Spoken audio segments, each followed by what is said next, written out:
బైబిల్లో సందర్భానుసారంగా ఎందుకు వాడబడింది, ఆ సందర్భం అనేది ఏంటిది కరెక్ట్గా ఖచ్చితంగా తెలుసుకొని ఆ తర్వాత మాట్లాడాలి.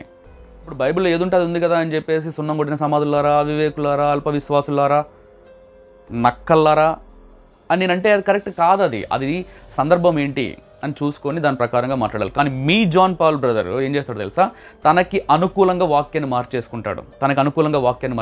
ఎలా చెప్పమంటారా?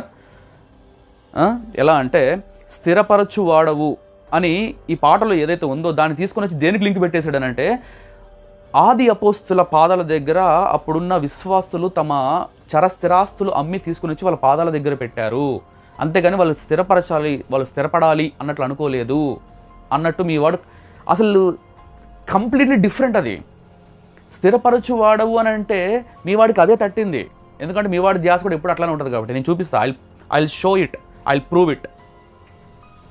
స్థిరపరచు వాడవు అనే పదాన్ని పట్టుకొని దానికి ఆది అపోస్తుల పాదాల దగ్గర తమ చర స్థిరాస్తులు అమ్మి తీసుకుని పెట్టారన్న దాన్ని లింక్ చేశాడు. అసలు దానికి దీనికి సంబంధం ఏంటి?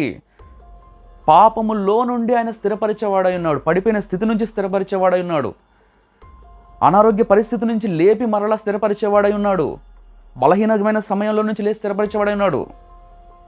స్థిరపరచి అని క్లియర్గా మనకు వచనం కూడా ఉంది కదా, స్థిరపరిచేవాడై ఉన్నాడు అని ఉంది కదా. అపోస్తుడైన పౌలు గారు నేను ఎప్పుడు బలహీనుడనో అప్పుడు బలవంతుడను అని అన్నాడు కదా. కానీ దీన్ని రెండింటిని మిక్స్ చేసేసి దానికి ఇస్తుంటే మీరేమో అబ్బో మన తుప్పు, మన తూరుము, మన సూపరు, మన duper. Brothers please try to understand. మీరు బైబిల్ చదవరు కాబట్టే